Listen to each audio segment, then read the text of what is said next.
Good afternoon, everyone. Welcome back. Good to see you again. Just a few items at the top, and then I'll be happy to take your questions. First, we continue to monitor the situation in the Middle East and remain postured to support the defense of Israel and protect U.S. troops and assets in the region. In two calls with his Israeli counterpart, Minister Gallant, this past weekend, Secretary Austin underscored the United States' ironclad resolve to support Israel's defense against threats from Iran and its regional partners and proxies. As many of you are tracking in support of this, the Secretary ordered our two carrier strike groups, the Theodore Roosevelt Carrier Strike Group and the Abraham Lincoln Carrier Strike Group, to remain in the region. As we have been from the start, we remain intently focused on de-escalating tensions in the Middle East while also remaining focused on securing a ceasefire as part of a hostage deal to bring all of the hostages home and to end the war in Gaza. Turning to the Red Sea, last week on August 21st, the MV Delta Sounion, a Greek-flagged, Greek-owned oil tanker carrying approximately 1 million barrels of crude oil, was attacked by Iranian-backed Houthi crude vessels. As reported by the Greek shipping ministry, the MV Delta Sounion was sailing from Iraq to Greece with a crew of 2 Russian and 23 Filipino sailors. The crew has since evacuated the ship with the assistance of a partner nation vessel. The MV Delta Sounion now sits immobilized in the Red Sea, where it is currently on fire and appears to be leaking oil, presenting both a navigational hazard and a potential environmental catastrophe. Although the Houthis have claimed that they're conducting these attacks in support of the Palestinian people, their actions prove to the contrary. In fact, these are simply reckless acts of terrorism which continue to destabilize global and regional commerce, put the lives of innocent civilian mariners at risk, and imperil the vibrant maritime ecosystem in the Red Sea and Gulf of Aden, the Houthis' own backyard. U.S. Central Command continues to actively monitor the situation and is coordinating with other maritime partners in the region to determine how best to assist the vessel and mitigate the potential environmental impact. Shifting gears, in a display of an enduring and robust defense partnership, the United States and the Indonesian National Armed Forces kicked off the 2024 Super Garuda Shield exercise yesterday with an opening ceremony at an Indonesian military base at Juanda Naval Air Base, Surabaya.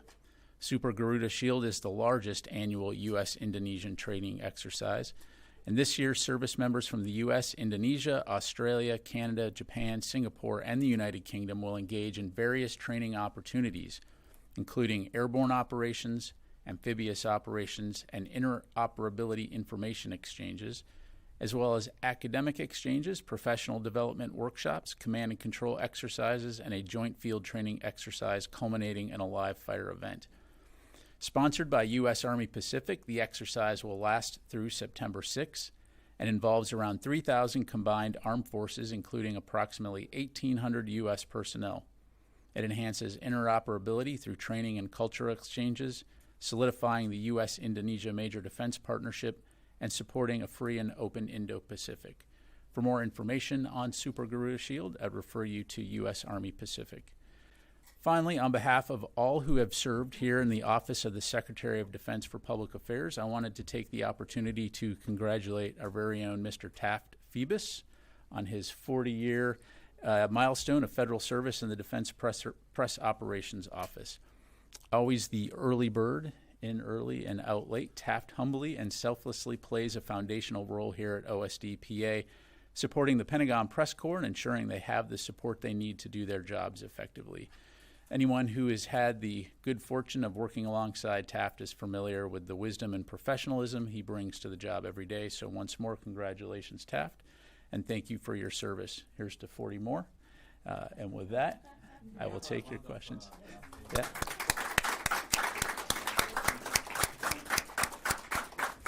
And I know Taft also likes all the attention, so all right. All right, with that, we'll go to Associated Press first, who I believe is on the phone today. Lita. Thank you, Pat, and congratulations to Taft. He's a huge help, as always. I have a quick follow-up on the ship, and then I have a Ukraine question. On the ship in the Red Sea that's on fire, can I assume that what you're saying is that at this point, neither the U.S. nor any of the other allies have been able to do anything to stop the fire or to do something actual to address the ship's condition right now. Is that accurate? Yeah, thanks, Lita. As I highlighted, CENTCOM continues to monitor and assess the situation. We are aware of a third party that attempted to send 2 tugs to the vessel to help salvage, but they were warned away by the Houthis and threatened with being attacked, which again demonstrates their blatant disregard for not only human life, but also for the potential environmental catastrophe that this presents. So, again, CENTCOM continues to monitor and look at, and assess the situation, and we'll keep you updated on that front.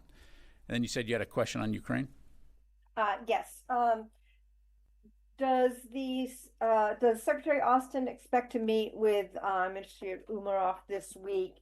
And can you provide any update on whether the U.S. has seen much movement by Russians out of other parts of Ukraine to go to Kursk?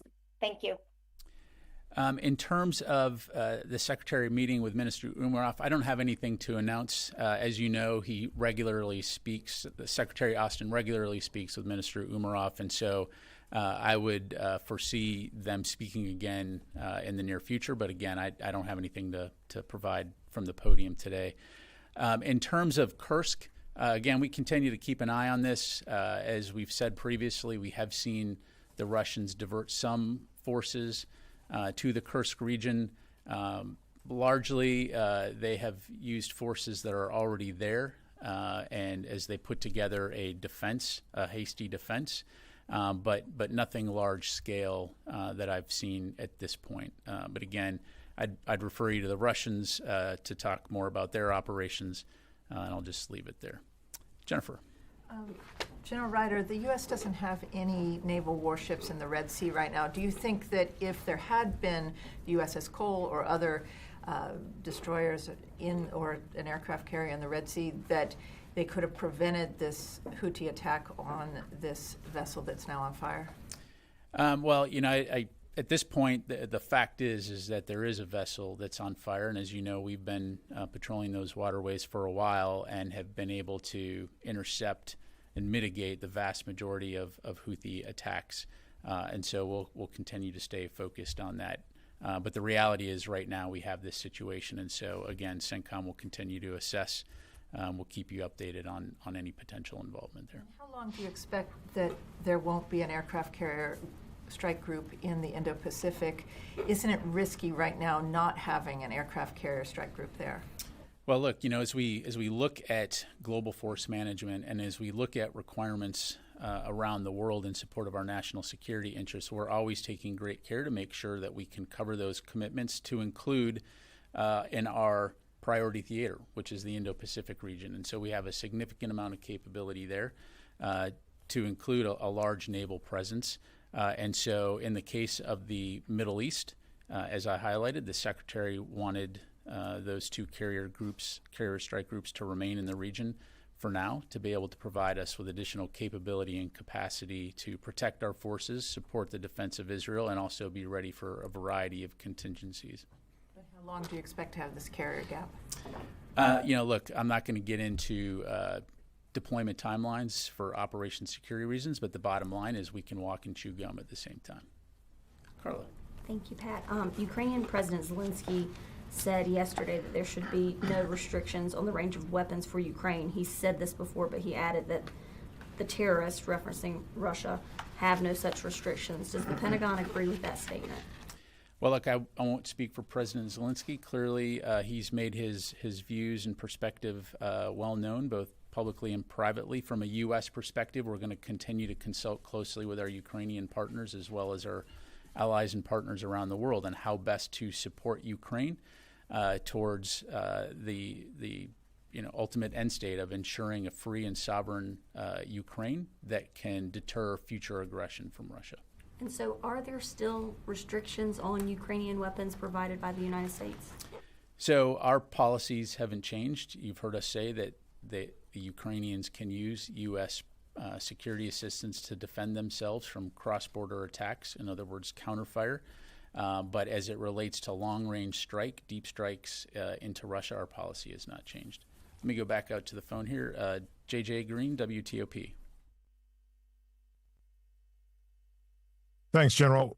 Question regarding Israel and Hamas. The Pentagon has said for quite a while now that one of its stated goals was to prevent this conflict from spreading. So based on what happened over the weekend between Israel and Hezbollah, how does the Pentagon view that? Does this seem to be an expansion? Because they've done attacks against each other, but these attacks were much bigger and seemingly had much more impact. How does that impact the Pentagon's view of whether this is expanding or not? Yeah, thanks, JJ. So again, just to put this into context, when Hamas attacked Israel on October 7th, you heard us say that we deployed a significant amount of additional capability into the Middle East region and the EUCOM region in order to send a very clear message of deterrence and to prevent this from becoming a wider regional conflict. Right now, we still assess that the conflict between Israel and Hamas is contained to Gaza. You have seen the cross-border strikes between Israel and Lebanese Hezbollah since October 8th. What you saw over the weekend, of course, was a much larger scale than what we've seen previously, but it is, in our view, not a wider regional conflict at this stage. And so we're going to continue to stay very focused on de-escalation of tensions in the region, as I highlighted, and preventing it from becoming a wider regional war. Thank you. Tony. Afghanistan, you were pilloried this week about the third anniversary of not only the Abbey Gate tragedy, but also Friday is going to mark the third anniversary of the fall of our withdrawal. You've been criticized quite a bit by conservatives, Republicans, and Trump yesterday. You saw that. I wanted to get what is the perspective of Pentagon leadership at this point, 3 years later, to the criticisms? The word chaotic is the most widely used adjective to describe it. 3 years later, what's the perspective here in terms of how you guys view what happened? Yeah, thanks, Tony. Well, as I'm sure you can appreciate, I'm not going to be able to comment on any remarks from any political candidates. Okay. But separately, Secretary Austin has spoken many times about the withdrawal from Afghanistan and his pride in the tremendous work of the men and women of the U.S. military. So I would point you to some of his previous statements, to include in April of 2023, which reads in part, and if you just allow me here, quote, "Over the course of 20 years of war in Afghanistan, our service members and their families served bravely, selflessly, and with compassion. As the Secretary of Defense and as a veteran of the Afghanistan war, I am proud of and deeply grateful for the men and women who stood up to serve after al-Qaeda attacked us on September 11, 2001. We remember the 2,461 American service members and personnel who made the ultimate sacrifice in this war. Even on the hardest days, including August 26, 2021, when we tragically lost 13 of our finest, our force performed admirably under incredibly challenging conditions," end quote. And in regards to the withdrawal, he's also underscored that no other military in the world could have accomplished what we and our allies and partners did in such a short time span, and that this is a testament not only to our forces' capabilities and courage, but also to our relationships and the capabilities of our allies and partners. Hunting down the perpetrators, the enablers of the Abbey Gate attack. Chris Meyer, your commando chief, talked to reporters on Friday, and he talked a little bit about how the network was degraded. But from the podium, can you give a feel for that? President Biden said at the time, "We will hunt you down." So what's the status of the hunt today? Yeah. Well, as Assistant Secretary of Defense Meyer highlighted, we are laser focused on defending our citizens from terrorist threats that could emanate from Central Asia or anywhere else around the globe. We know that we can't turn a blind eye to the threats from organizations such as ISIS-K, and that we must keep a relentless focus on counterterrorism, and we're doing that. We have and continue to invest in and deploy modern capabilities to keep Americans safe. We're working closely with the intelligence community, as well as to deepen our cooperation with allies and partners to address evolving threats. I know that Mr. Mayor addressed this as well in terms of how we've been able to foil plots and disrupt terrorist networks, to include ISIS-K, by sharing information and intelligence and enabling allied and partner nations to be the ones conducting arrests or taking actions. And you've seen that demonstrated here recently with some high-profile news coverage of a foiled terrorist plot in Europe, for example. But we've also demonstrated our ability to reach anywhere in the world when there is a threat, including in Central Asia or in the Middle East. And we've shown that we will not hesitate to take action to keep America safe, as evidenced by CENTCOM's recent strike in Syria, which killed the senior leader of an al-Qaeda-associated group. Thank you very much. Janie. Thank you, General. Two questions. North Korean Kim Jong-un announced that it would fully deploy suicide drones for the war. What concerns does the United States have about this? And what is the U.S.'s response to North Korea's asymmetric power? To its, I'm sorry, Janie, to its what? What is the U.S.'s response to North Korea's asymmetric power? On your first question, I've seen the press reporting. Certainly, it's something that we're keeping an eye on. I do find it interesting that everywhere else it's known as one-way attack drone, but for some reason, when North Korea says it, it's suicide drone. Interesting. But we clearly want to take that threat seriously, and it's something that we'll keep an eye on. I know that our South Korean allies are also keeping an eye on it and monitoring that. And I'll just conclude by saying that we will continue to consult closely with the ROK and Japan and other partners and allies in the region to ensure that our collective defense remains strong. In terms of North Korea and its capabilities, look, they have a long history here of destabilizing rhetoric and activities. Again, our focus in the region is defensive in nature, and I'm working with allies and partners to promote regional security and stability and to be prepared for any threats that North Korea poses or presents. Obviously don't want conflict with North Korea, and we continue to call for diplomatic communication, but so far they've not been willing to take that olive branch. Can you predict the possibility that suicide drones mass produced with tactical support from Russia and Iran will be used on the battlefield of Ukraine and the Middle East? Yeah, I don't have anything on that, nor do I want to predict. So thank you. Yes, ma'am. Thank you, sir. Nazira Karimi, Afghan journalist. As he said something about Afghanistan, Afghan people are also concerned about Daesh activity. Based of your opinion, Daesh get increased in Afghanistan, and Taliban concerned about their activity too. And what is the difference between Taliban and Daesh? How much time do you have? Look, first of all, as you well know, the Taliban currently is the government in Afghanistan, and I'll use that term loosely. And so as the so-called ruling entity in there, clearly there is a difference between that, ISIS-K, but there are many other terror groups that are resident right now in Afghanistan. So we're continuing to keep an eye on that region writ large. Ultimately, at the end of the day, our focus continues to be, broadly speaking, on working with allies and partners throughout the world, and to include Central Asia, as I highlighted, on promoting regional security and stability and safeguarding U.S. national security interests, to include the counterterrorism efforts and non-proliferation. So just leave it there. Thank you very much. Fadi. Thank you, General. The U.S. provided intelligence and ISR support to Israel in order to deal with the attack from Hezbollah.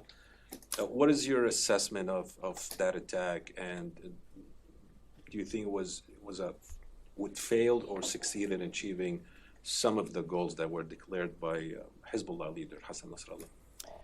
Yeah, thanks for the question. I'm going to refrain from putting a label on it, and just, it was a large-scale attack. The Lebanese Hezbollah had essentially previewed that they intended to retaliate, and by all accounts, they did. And so, Israel was well prepared to respond and defend themselves. But I'll let the leaders from each of those, from Israel and Lebanese Hezbollah, speak to the nature of that. From a U.S. standpoint, we were very focused, again, on supporting the defense of Israel, as well as ensuring that this did not escalate into a wider regional conflict, and that continues to be our focus.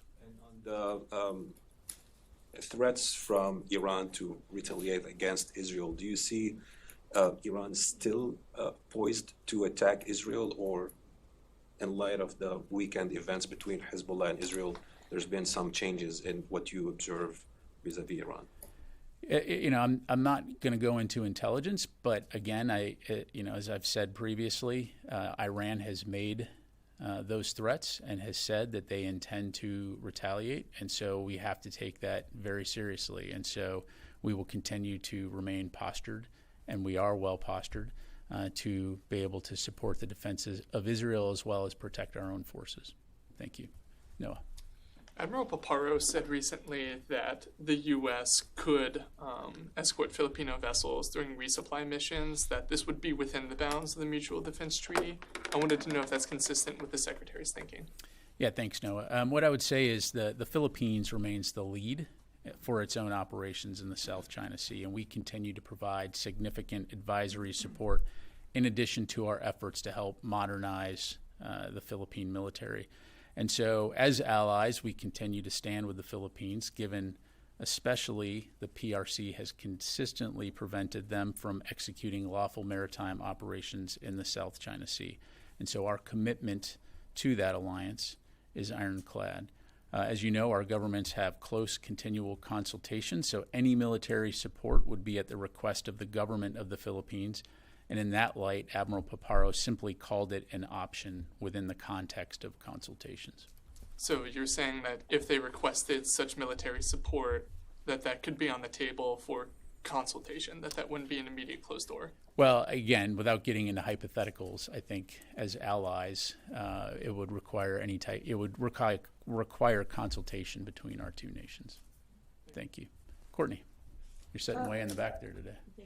All right. Several Russian officials have spoken out recently about the U.S. being involved in the Kursk incursion. The deputy foreign minister said consequences for the United States could be much harsher than those they are already experiencing. They know where and in what areas we are reacting in practical terms. What is that? I guess, what are the areas that they are reacting that the U.S. knows about? And I guess, do you have any comment to their Lavrov also spoke out saying that the U.S. was complicit in this Kursk incursion. So truth in advertising, I'm not a Kremlinologist, so I'm not going to pretend to be able to translate for Russian bureaucraties. What I will say is that, as we've said previously, we did not have advance notification of Ukraine's intent and operations to go into Kursk. Certainly, again, you've heard President Zelensky say that their efforts there are to create a buffer zone, and so we continue to have conversations with them about what that means, but more broadly speaking, how the U.S. can support Ukraine's efforts to preserve its sovereignty and deter future Russian aggression. But specifically on this allegation that the U.S. knows that the consequences are going to be harsher than previously. Have you seen any indications of consequences against the United States? I don't know what that means. Again, we're not at war with Russia. We're not seeking conflict with Russia. We are simply supporting a democratic nation who was invaded 2.5 years ago and enabling them to protect themselves. Thank you. Last question. Yes, sir. The Iranian command of RGC says Iran with Islamic resistance in Iraq and elsewhere will take retaliation.